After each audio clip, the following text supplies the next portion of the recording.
Hey guys, and welcome to another episode of Ireland Crimes and Mysteries. I want to thank you for joining me today, and if you're a returning listener, I want to say a big thank you for your continued support. If this is your first time listening to my podcast, welcome. It's great to have you on board. So without further ado, let's get started on today's story. This episode of Ireland Crimes and Mysteries is supported by Shopify. That little purple shop pay button has changed the way we all shop online by making checkout faster than ever. Whenever you see it, you know you are in good hands because that store is powered by Shopify. It is simple and it is incredibly effective. That is the Shopify difference.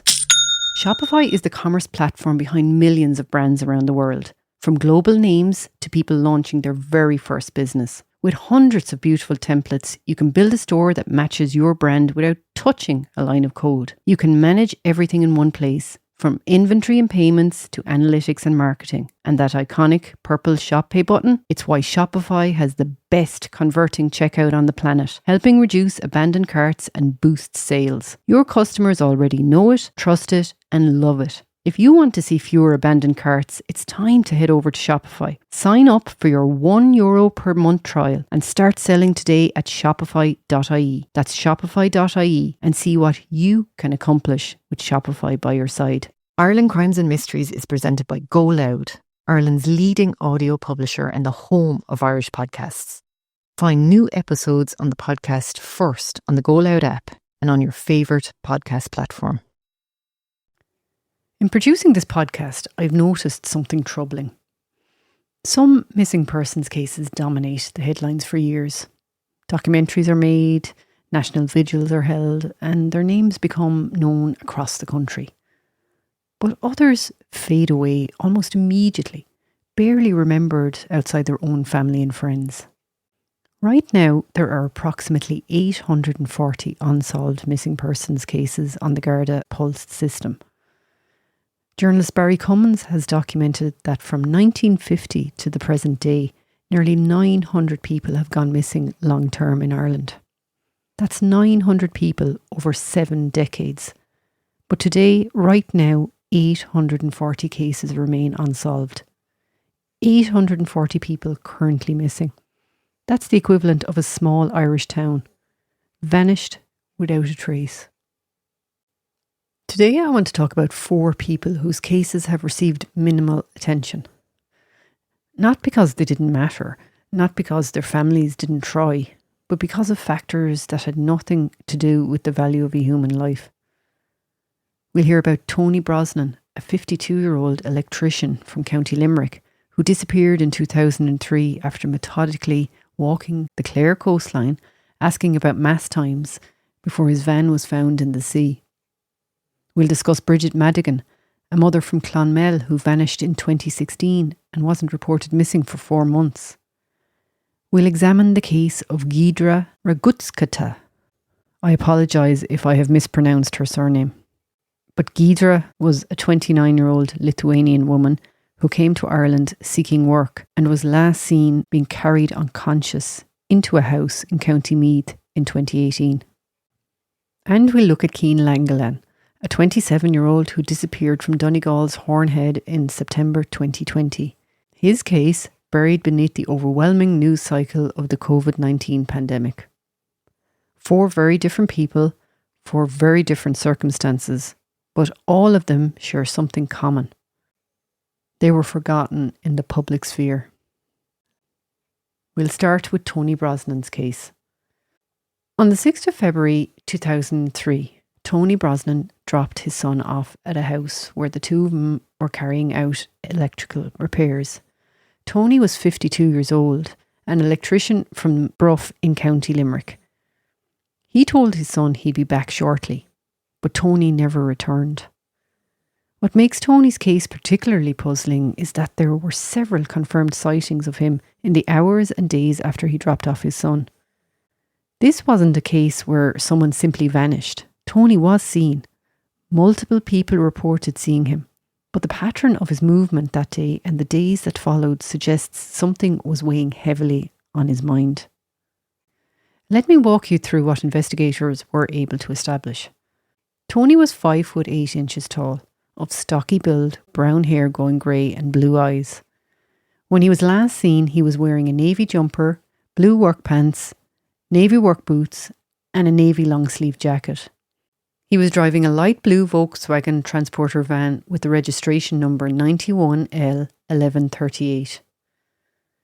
The timeline of Tony's movements on the 6th of February is crucial. At 12 noon that day, a local man from Bruff saw Tony travelling from Lizzie Casey towards Kilrush. That's in County Clare, along the Atlantic coast, roughly 50 kilometres from where he'd dropped his son off. Later that same afternoon, Tony was seen in Tipperary town at 5:20 in the evening. So in one day, Tony had travelled from Limerick through Clare and back through Tipperary. He was moving, but with what purpose? No one can say. The next morning, the 7th of February, a man fitting Tony's description was spotted at Kilkee Church. This is significant. This man was asking about Mass times. He wanted to know when the next Mass would be held. On Sunday the 9th of February, there was another sighting. Around 2 in the afternoon, someone matching Tony's description was seen walking along Lahinch Beach. There was also a reported sighting near Milltown Malbay, though the exact timing of that sighting is unclear. Now let's pause and look at what this pattern tells us. From Kilrush to Kilkee to Lahinch to Milltown Malbay, Tony was moving methodically westward along the Clare coastline. These aren't random locations. They follow the curve of the Atlantic coast, each town connected by the coastal road. Was Tony experiencing some sort of spiritual crisis? Was he searching for something? The fact that he specifically inquired about Mass suggests he may have been seeking spiritual guidance or contemplating something deeply personal.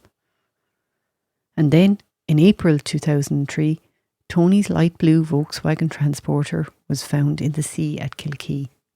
But Tony's body has never been recovered.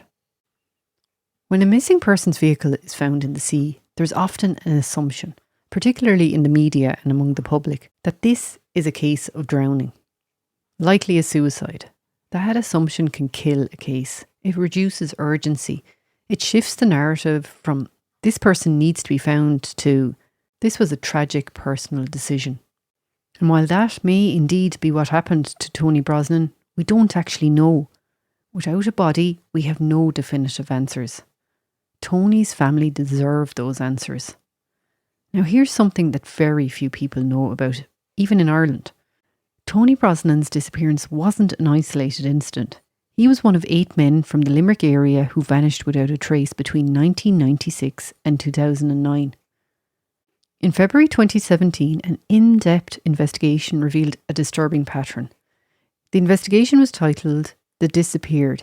8 Limerick men vanished without trace in 8 years. 3 of the men, Desmond Walsh, Matthew Carroll and Angus Shanahan, who was known as Gussie, all worked as security guards at the Dell computer plant in Limerick. 8 men gone.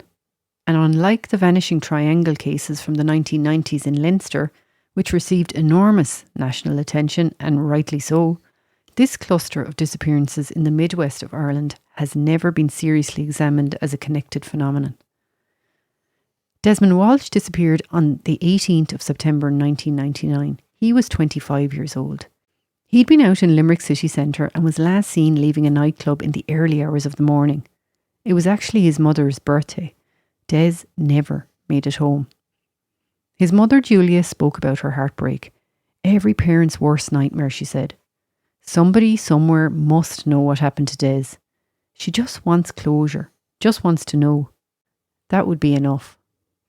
Des's father, Thomas, passed away just 2 years after his son disappeared. Julia explained that her husband is buried in Palace Green, and if Des's body was ever found, she could give him a proper burial and visit both of them together. Angus Shanahan, or Gussie, was the youngest of the Dell workers. He was only 20 years old when he vanished on the 11th of February 2000. He was last seen leaving Cooper's Bar on St. Joseph Street in Limerick city centre. CCTV footage captured him walking onto Old Schoolhouse Lane. And then nothing. He was gone. Gussie's mother Nancy died in May 2006, utterly heartbroken. without ever knowing what happened to her youngest child. Before she died in University Hospital Limerick, she made a promise to her husband Bob that she would look for Gussie in the afterlife. Gussie's father Bob, a retired bank manager, said it was her wish to know. It was the one thing she always wanted, just a word on where he was. She died utterly heartbroken. The family has long feared that Gussie was murdered. Bob's only wish is to give his son a Christian burial, if his remains are ever found. Matthew Carroll was the first of the 3 Dell workers to disappear. He was 30 years old. On the 8th of June 1998, he'd been celebrating his local soccer team Carew Park FC's victory in the Lawson Cup. Matthew and his friends had been out for most of the day, moving between several pubs in the Roxborough area.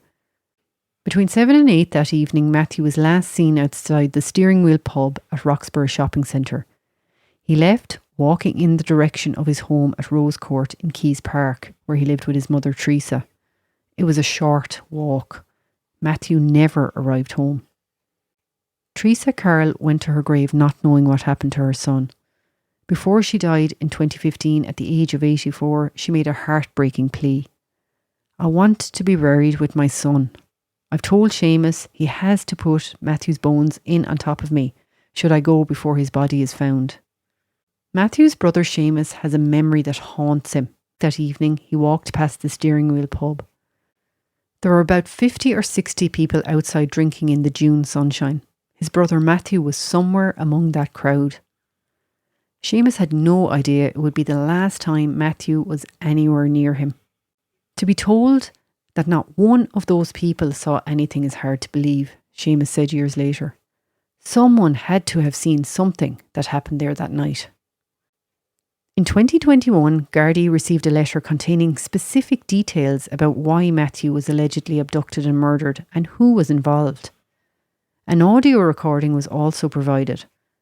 One theory investigators have examined is that Matthew, who was not involved in crime, may have been killed because of knowledge he possibly had about the activities of members of a local crime family.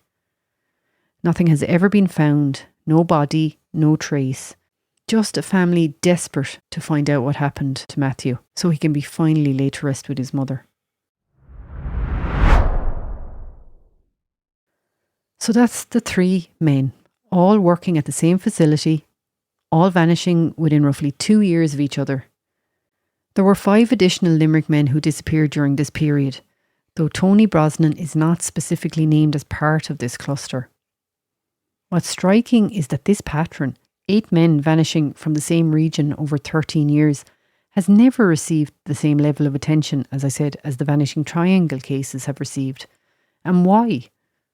The answer is uncomfortable but important. They were all men. Most were working class. Some had connections, however minuscule, to Limerick's criminal underworld. And perhaps most significantly, Limerick during this period had a reputation problem.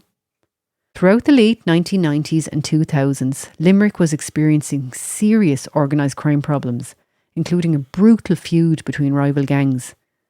The city had been unfortunately dubbed Stab City by some media outlets. When men went missing during this period, there was sometimes an assumption, unfair and unproven, that their disappearances were connected to criminality. And once that assumption takes hold, public sympathy can evaporate. But Tony Brosnan was an electrician, a father, a man who worked with his son. There's absolutely no evidence suggesting any involvement in criminal activity. Yet his case received minimal coverage, and more than 2 decades later, his family still have no answers. The most haunting detail for me is that image of Tony at Kilkee Church asking about mass times. What was he seeking? Forgiveness? Guidance? Was he contemplating taking his own life? Or was something else happening that we don't understand? We may never know, but Tony Brosnan deserves to be remembered as more than a statistic, more than one of 8 Limerick men who vanished. He was a real person with a family who loved him, who worked alongside his son just hours before he disappeared. If you have any information about Tony Brosnan's disappearance, you can contact Bruff Garda Station at 061 382 940. Or if you have information on any of these 8 missing men, you can contact any Garda station in the country. As I've said before, every bit of information, every caller is treated with anonymity and everything is confidential. So moving on to our second case, and this is the case of Bridget Madigan. On the 8th of February 2016, Bridget Madigan was last seen in her hometown of Clonmel in County Tipperary. Once on Western Road and once on O'Connell Street. She was 37 years old and a mother. She was wearing black knee-high boots with gold detailing around the heel and sole, a black padded long jacket and black leggings. Those were the last confirmed sightings of Bridget Madigan. And here's what makes this case particularly troubling. Bridget wasn't reported missing until the 17th of June 2016, 4 months later. 4 months. Think about what investigators lost during that time. CCTV footage is typically retained for 28 to 90 days before being overwritten. Witnesses' memories fade. People who might have seen something move away, change phone numbers, or simply forget details that seemed insignificant at the time. Those first hours and days after someone goes missing are absolutely critical, and in Bridget's case, those critical weeks were lost. Why wasn't she reported missing immediately? The answer is complicated and reveals a lot about how people can slip through society's cracks. Bridget had a somewhat transient lifestyle. She lived in Clonmel but had relatives in the United Kingdom and was known to travel back and forth between Ireland and England. In November of 2015, she had travelled to England. She'd returned to Clonmel on the 29th of January 2016. Just 10 days later, she disappeared. Because Bridget had a pattern of travelling to England and because she had done so relatively recently, it's possible that people in her life initially assumed she had simply gone away again. Maybe she decided to visit relatives. Maybe she'd found work over there. When weeks passed without contact, perhaps people thought she was staying longer than planned. It's easy to judge that assumption now, knowing what we know. But in the moment, for people who knew Bridget's lifestyle, it might not have seemed immediately alarming. But there were red flags, significant red flags. There had been no activity on Bridget's bank account since February. She hadn't registered to receive her medication. Her social welfare payments had gone uncollected. These are not the actions of someone who has simply decided to relocate. When someone leaves voluntarily, they withdraw money, they'll fill their prescriptions, they'll collect benefits they're entitled to. Bridget had done none of these things. She simply vanished. Bridget was 5'4" tall. She was of medium build, with long, fair to brown coloured hair. She was described as fair-skinned. When investigators finally began searching for her in earnest, they conducted extensive inquiries. CCTV footage was reviewed, though at that point much had already been overwritten. Missing persons posters were distributed locally. Checkpoints were set up and questionnaires were conducted in areas Bridget was known to frequent. In September of 2016, Superintendent Willie Leahy appeared on RT's Crime Call programme with Bridget's mother, making an appeal for information.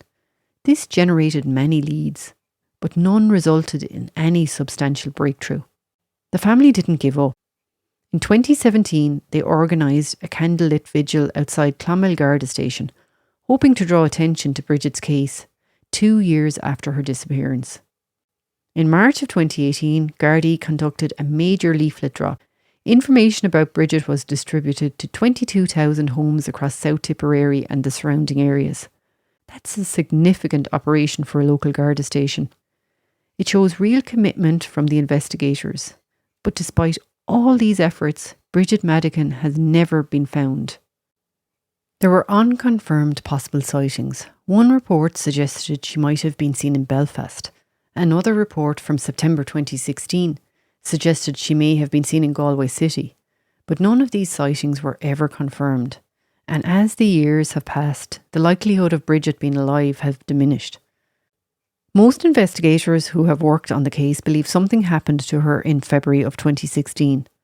Likely shortly after those last confirmed sightings on Western Road and O'Connell Street. Now, there's an aspect of this case that I need to address carefully because it involves a convicted criminal and the questions that have been raised about possible connections to Bridget's disappearance. Bridget had given a witness statement to Garda in a criminal case that went to trial in 2013. She wasn't the only witness. Her sister Tara and a third woman, both of whom later tragically died of a drug overdose, also gave statements in this case. The case involved serious charges. The accused was convicted and sentenced to a substantial prison term. What matters for Bridget's story is this. Despite his conviction being upheld on appeal, this individual has since attempted to use Bridget's disappearance to cast doubt on his own case, suggesting in statements that her disappearance somehow proves he was framed. He began doing this from prison and has continued since his release in October 2021. But the connection has led to additional scrutiny of Bridget's case. A local councillor and former mayor of Clonmel, who has advocated for more attention to Bridget's disappearance, spoke to media in November 2021 about the lack of attention the case has received. This local advocate expressed frustration that Bridget's case has received so little attention compared to other missing persons cases. Speaking to the Sunday World, she said, "It is just shocking that a woman from Clonmel, a mother, is missing and nothing is being done." And that's the heart of this case. Bridget Madigan mattered. She was someone's daughter, someone's mother, someone's sister. But Bridget was a woman who had experienced hardship. Her sister died of a drug overdose. The circumstances of her life were complicated. She wasn't someone who fit the media's preferred narrative of a perfect victim. And so her case has largely been forgotten. When her name is remembered, it's often only in connection to someone else's story. Someone who has tried to exploit her disappearance for their own purposes. Bridget deserves better than that. She deserves to be remembered for who she was, not for who hurt her or who testified against whom. If you have any information about Bridget Madigan's disappearance, please contact Clonmel Garda Station at 052 61 77 640 or the Garda Confidential line at 1800 666 111. Now on to our next case. In early March of 2018, a 29-year-old woman named Gidra Ragutskita. Gidra arrived in Ireland from the United Kingdom. She was Lithuanian, born on the 21st of November 1988. She'd been living in the UK, but her relationship had ended, and like so many people before her, she came to Ireland hoping for a fresh start. Gidra first stayed in Drogheda, County Louth. Then, at the end of April, she moved to 37 College Heights on Hoyes Lane in Dundalk. She was trying to establish herself. She applied for a PPS number so she could work legally in Ireland. She found employment with a charity clothing collection company. She'd been in Ireland less than 3 months when she vanished. Gidra's family was scattered across Europe. Her mother was deceased. Her father lived in Lithuania. She had 2 sisters, one living in Italy and one living in Cyprus. This geographic dispersal becomes important later. When someone goes missing and their family is nearby, physically present, they can organise searches, maintain pressure on investigators, keep the case in the media. But when a family is spread across multiple countries, speaking different languages, unfamiliar with local systems, that advocacy becomes exponentially harder. On the 23rd of May 2018, Gidra moved out of her accommodation at College Heights. Gardaí don't know where she stayed for those next several days. Between the 23rd and the 29th of May, there were 2 sightings of her in the Dundalk area, but investigators were never able to establish where she was living during those 6 days. On the evening of Tuesday, the 29th of May, Gidra contacted a friend. And at around 6:30 that evening, she called her father in Lithuania. She told him she'd been out for dinner, that she was socialising at a hotel. The exact location of where she was calling from has never been established, but investigators believe she was in the Dundalk area until approximately 8 o'clock that evening. That phone call to her father at 6:30 in the evening on the 29th of May 2018 was the last confirmed contact anyone had with Gaoithre. What happened next has been reconstructed by investigators through witness statements and forensic evidence. The picture that emerges is deeply disturbing. Around 11 o'clock that night, Gaoithre was last seen at a house in the Beech Grove estate in Laytown, County Meath. Laytown is approximately 50 kilometres south of Dundalk, along the coast. She was not walking into this house on her own. Witnesses reported she was carried into the house by two men. Gaoithre was very intoxicated. Garda believed she was actually unconscious at this point. And then something happened inside that house that still haunts this investigation. Witnesses told investigators that Gaoithre was placed in an ice bath. This may have been in an attempt to revive her. An ice bath is sometimes used incorrectly and dangerously to try and counteract drug overdoses or extreme intoxication. But it can also cause shock, hypothermia, and in someone who's already in a vulnerable state, it can be fatal. We don't know what happened to Gaoithre inside that house. What we do know is that at around 1:45 in the morning on Wednesday the 30th of May, investigators believe she was taken from the house. The two men who had brought her in, both Lithuanian nationals, reportedly left with her in a stolen Land Cruiser. Gaoithre's phone hasn't been used since the morning of the 30th of May. There's been no activity on her social media accounts. Her bank account hasn't been touched. She hasn't contacted any family members or friends.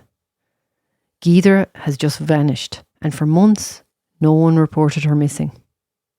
It wasn't until the 22nd of August 2018, nearly 3 months after she disappeared, that another Lithuanian national living in Dundalk reported Gaoithre missing to Garda. By that point, any CCTV footage was long gone. Witnesses' memories would have faded. Crucial investigative time had been lost. Why wasn't she reported sooner? Her father was in Lithuania. Her sisters were in Italy and Cyprus. They may not have been in daily contact with Gaoithre. People living abroad and trying to establish themselves often have spotty communications with family. And if she'd told them she was moving around looking for work, staying in different places, they might not have been immediately alarmed when she hadn't been in contact with them. But 3 months, 3 crucial months.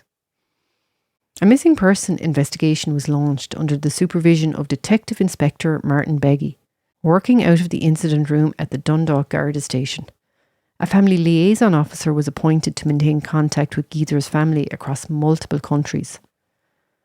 Garda conducted over 170 lines of inquiry.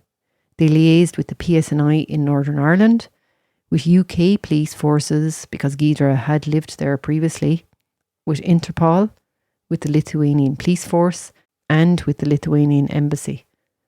And on the 31st of October 2018, based on the evidence they'd gathered, Garda made a decision. They recategorised the investigation. It was no longer a missing persons case. It was now a homicide investigation. In November of 2018, the Garda Technical Bureau conducted a search of the house in Laytown, where Gaoithre had been last seen. Garda interviewed multiple people in connection with her disappearance, including the 2 Lithuanian men she was last seen with. One of these men is believed to have been involved in serious crime. In January of 2022, a man was arrested in connection with Gaoithre's disappearance. He was detained at a Garda station in the Midlands for questioning under Section 42 of the Criminal Justice Act, which allows for detention for up to 24 hours. He was subsequently released without charge. Despite these extensive efforts, Gaoithre's body has never been found. Investigators believe she was murdered and that her remains were disposed of somewhere in the Louth-Meath border area. Superintendent Gerard Curley, who led the investigation, described Gaoithre as a vulnerable young woman who was trying to find work in Ireland. That description captures something important. Gaoithre was vulnerable. She was in a new country, living a somewhat transient lifestyle, working low-paid jobs, probably without extensive social networks. These are the people who fall through the cracks. These are the people who can disappear and not be reported missing for months. Guidra's sister, who lives in Italy, has been the primary family spokesperson. On social media, she has maintained appeals for information and has written movingly about her sister. She has written about the pain that will never go away, about still not having proper closure years after Guidra was last seen. "I will fight until the end for your justice," she wrote about her sister. But fighting from Italy in a language that isn't your own, about a case in a country where you don't live, with systems you don't understand, is an uphill battle.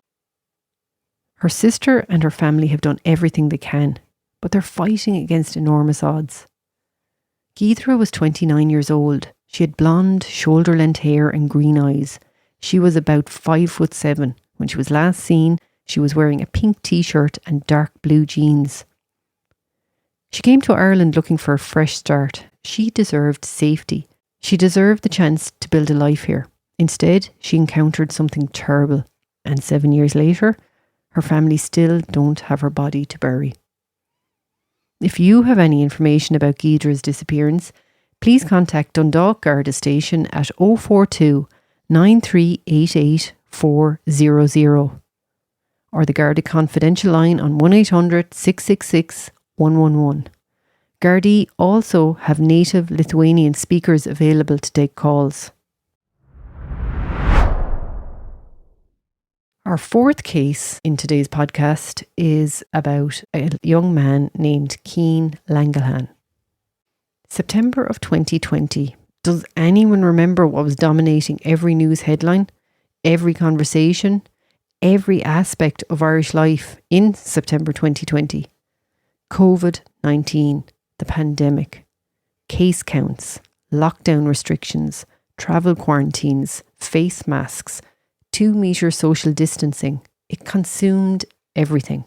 And in that overwhelming flood of pandemic news, a young man called Cian Langlaghan disappeared from County Donegal, and his case was buried beneath the chaos. Cian was born on the 5th of December 1992. He was the only child to Anthea Langlaghan, who lived on the Isle of Wight in England, but Cian had deep roots in Donegal. He was christened at St Anne's Church in Killult, which suggests family connections to the area going back generations. His mother, Anthea, described him as a sensitive, quite gentle soul.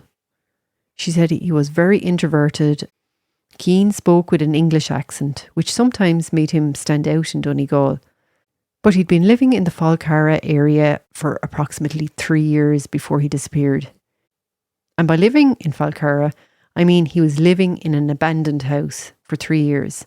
This detail is important because it speaks to Cian's lifestyle and circumstances. He wasn't homeless in the traditional sense. He wasn't sleeping rough on the streets, but he was living very much on the margins in a property that wasn't his, probably without electricity or running water. On the 22nd of September 2020, Cian was seen in Dunfanaghy town centre. Over the following days, he was spotted multiple times in Letterkenny, about 40 kilometres south of Falcara. He stayed at Dillon's Hotel in Letterkenny on the nights of the 24th and the 25th of September. Then, on Sunday evening, the 27th of September at around 10:30 p.m, Cian took a taxi from Letterkenny to Hornhead. On the Sunday night, Cian paid £60 for a taxi from Letterkenny to Hornhead. Hornhead is a dramatic headland jutting out into the Atlantic Ocean near Dunfanaghy. It's a place of stunning wild beauty, sheer cliffs dropping hundreds of feet to the ocean below, walking paths along the cliff edges, views that stretch for miles. It's also remote, and particularly at night, it's quite isolated. Cian paid the £60 for that taxi ride. He had only a plastic bag with him containing personal items. The next morning, that carrier bag with Cian's belongings was found at the location where he'd been dropped off, but Cian was gone. When Cian was reported missing, his mother Anthea flew from the Isle of Wight to Ireland to search for her son. But this was September 2020, in the middle of the pandemic. When she arrived in Ireland, she had to self-isolate. Search efforts were mounted involving An Garda Síochána, Mountain Rescue, Search Team Northwest, the Finn Valley Flying Club conducting aerial searches and sea searches as well. Family and friends combed the county looking for any sign of Keane. The searches focused heavily on the Hornhead area. Garda asked landowners across Donegal to check outhouses and outbuildings. They appealed to the public to keep an eye out as they went about their daily business. But weeks passed, then months, and Keane wasn't found.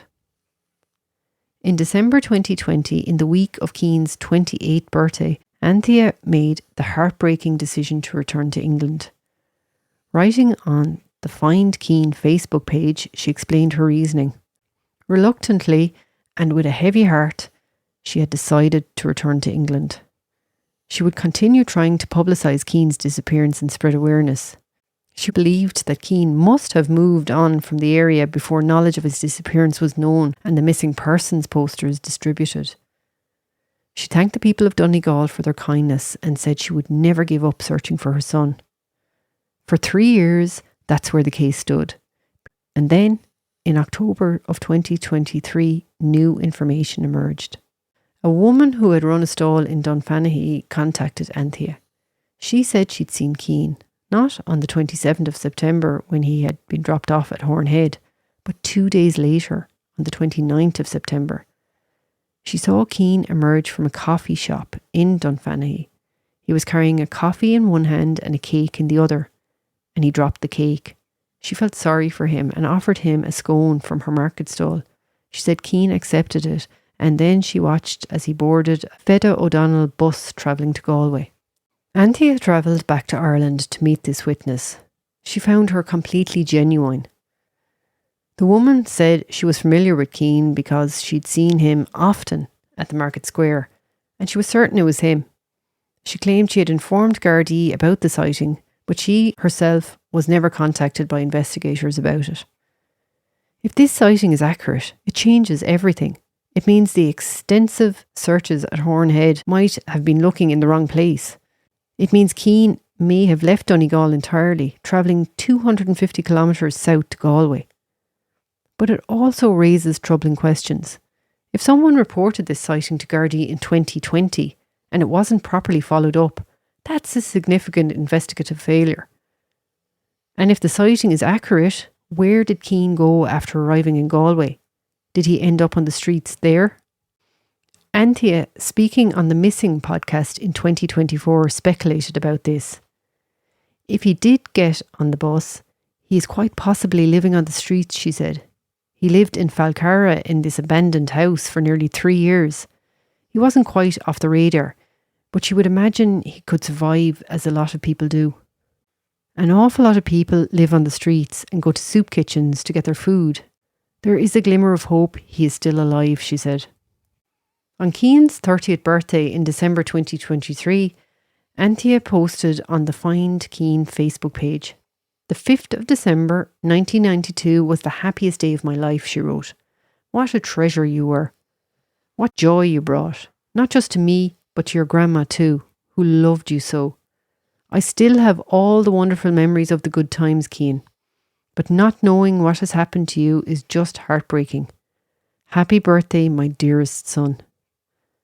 On Mother's Day in 2024, she wrote another message. Mothering Sunday.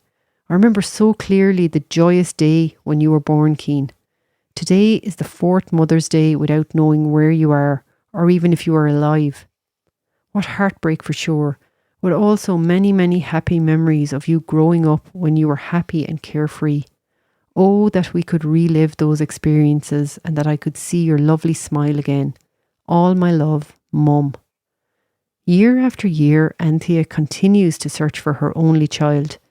She's maintained advocacy from across the Irish Sea, appearing on podcasts, coordinating with Missing Persons Helpline Ireland, issuing fresh appeals on every anniversary and every birthday. But the fact remains, Keane disappeared during the worst possible moment in modern Irish history for a missing person case to get attention, September 2020, when COVID-19 dominated every conversation, every news broadcast, every newspaper headline.